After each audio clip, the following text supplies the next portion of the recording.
वापारी एसोसिएशन चूहड़ जमाली पारां वधंदड़ बदमनी ख़िलाफ़ रैली कढी थाणे अॻियां धरणो हंयो वियो।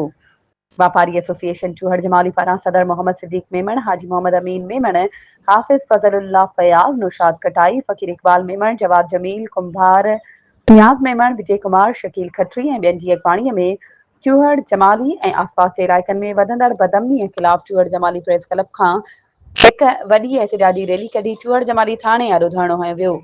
एहतिजाजी धरणे में मुख़्तलिफ़ सियासी समाजी ऐं मज़हबी तंज़ीमुनि, एसटीपी, जस्सम जस्कम, जेयूआई, पीपी शहीद भुट्टो, सुन्नी तहरीक जे अॻवाननि, मौलवी मंसूर अहमद कादरी, मौलवी नजीबुल्लाह मेमण, वाहिद ख़ासकेली, रहीम बख्श जमाली, निज़ाम मेमण समेत चूहड़ जमाली जे शहरनि वरियंग में शिरकत कई। धरणे में इंतज़ामिया ख़िलाफ़ छिती नारेबाज़ी कई वई। इन मौक़े ते अॻवाननि ख़िताब कंदे चयो त इंतज़ामिया जी नाअहलीअ करे चूहड़ जमाली ऐं आसपास जे इलाइक़नि में बदमनी चोट चढ़ी वई आहे। ॾोही वारदातूं रोज़ जो मामूल बणियल आहिनि। को बि शहरी महफ़ूज़ नाहे। इंतज़ामिया सिर्फ़ गुटका फरोशनि ताईं महदूद आहे। हुननि चेताव ॾिनो त जेकॾहिं चूहड़ जमाली शहर में वधंदड़ बदमनी ते कंट्रोल न कयो वियो त वापारी एसोसिएशन पारां एसएसपी सिजावल जे ऑफिस आॾो धरणो हणी पूरे ज़िले खे ब्लॉक कयो वेंदो। वधीक ख़बरुनि ऐं अपडेट्स जे लाइ असांजे चैनल खे सब्सक्राइब कयो ऐं हा, बेल आइकन खे प्रेस करणु न विसारिजो त जीअं असांजी हर नई अचण वारी वीडियो तव्हां ताईं पहुचे।